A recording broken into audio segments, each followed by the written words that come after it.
This is KGW News at 11.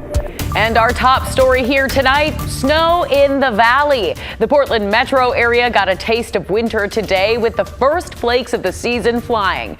Hello and welcome to KGW News at 11. I'm Brittany Folkers. And the winter weather is causing some delays and closures. So several schools will be starting late Monday morning or even shut down completely. Dufur School District will be closed tomorrow. It made that announcement just a few hours ago. Several other Columbia Gorge schools will start 2 hours late, and in Clark County, Battleground Public Schools is planning to start late as well. Corbett School District in Multnomah County will have a 2-hour delay, and we have a full list of closures on our website. You can find that at kgw.com/closings.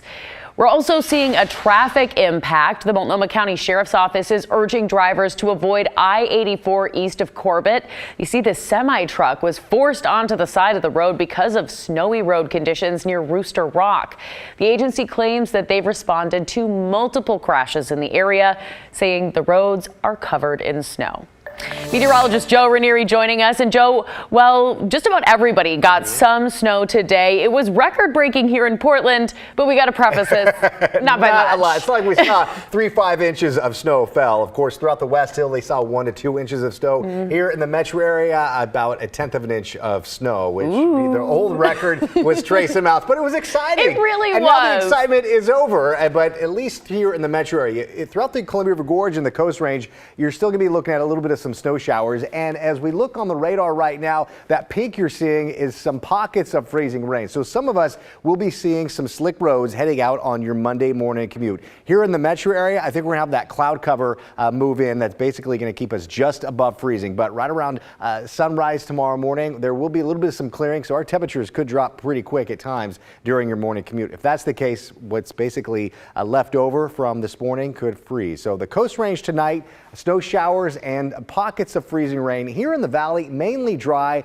but again, we could be seeing some areas of slick roads at times on your Monday morning commute. Throughout the Columbia River Gorge, like Brittany was saying, this is going to be probably the worst part to be driving through late tonight and into tomorrow. Not only going to be seeing some snow showers, but again, you're going to be seeing some freezing rain along parts of I-84. Now, the watches and warnings throughout the metro area have expired, but still, until tomorrow morning, throughout parts of the Coast Range, that what you see is that winter weather advisory. It's also part throughout the west end of the Columbia River Gorge. Mainly, it's going to be kind of an ice event with just some light accumulation. But again, it's not going to take much of light accumulation, some light pockets of freezing rain to make some slick roads out there tomorrow morning. Currently, we're looking at temperatures in the low 30s. Hillsborough 34 degrees, Sherwood 35, and Westland you're looking at a temperature of 33 degrees. A lot of locations will stay right at or just above freezing tomorrow morning. But again, with those clear skies at times tomorrow morning, we could be seeing a little bit of some freezing roads at times. But by the afternoon,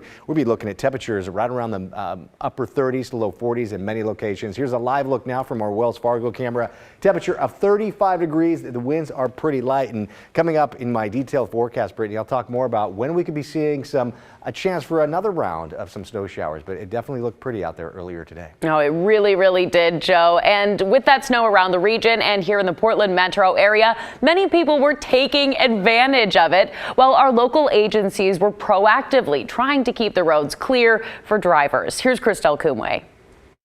Sunday brought the first snowfall of the season in the Portland metro area, clearing the way for some winter fun activities. As temperatures dropped into the low 30s, Pretty excited. Yeah, it's fantastic. snow fell across the Portland metro area, sticking in many places, We're sledding on top of the hills. especially in higher elevations like here in Washington Park. We're loving it. We're glad we have this puppy here to enjoy it with us. 7-month-old Indigo had a blast. He wants to keep playing. The West Hills also got a decent amount of snow accumulation Sunday, This is kind of awesome. giving Rahul his first glimpse of a winter wonderland. This is my first time seeing snow ever. I've never seen snow before, and I really loved it. But not everyone was a fan.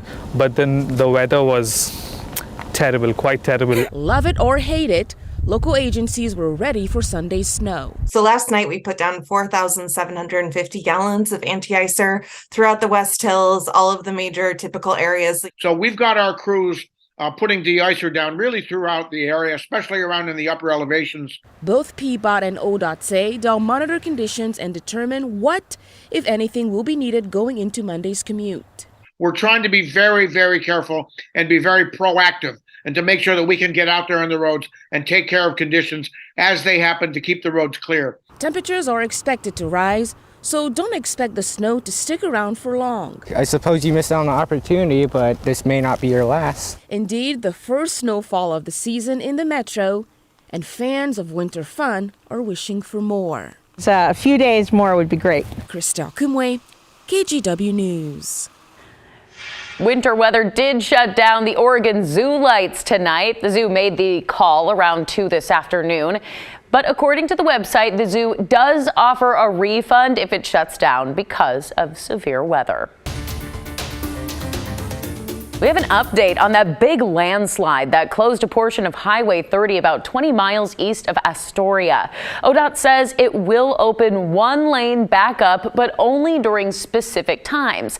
The road will be open overnight from 4 p.m. to 8 a.m. If you drive there, watch for flaggers and expect delays. Highway 30 will be closed during the day so that crews can continue to remove hazardous rock.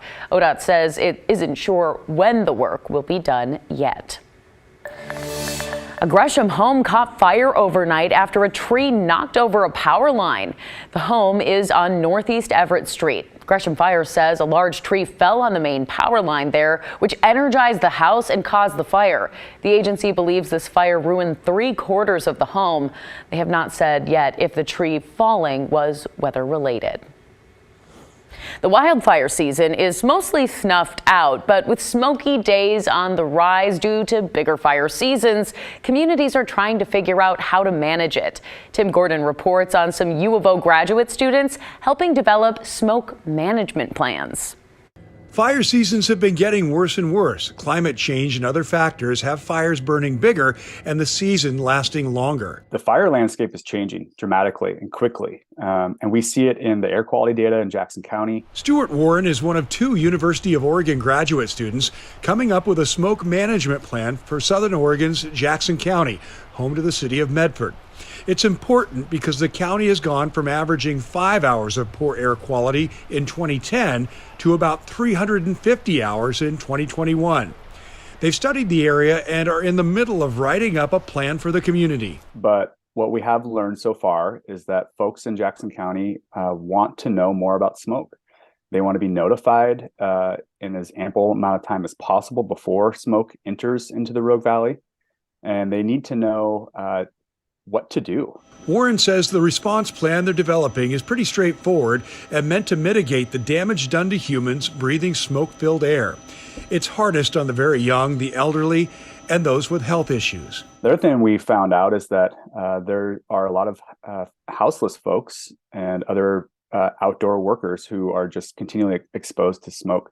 So we have tried to come up with options for them so they can protect themselves from smoke as well. For most of us with a home, Warren says the best thing to do is stay in it.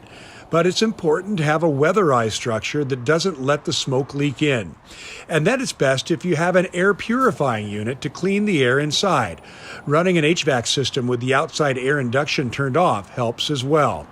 Also, refrain from burning candles in the gas stove too, and avoid vacuuming. It kicks up smoke particles and other dust.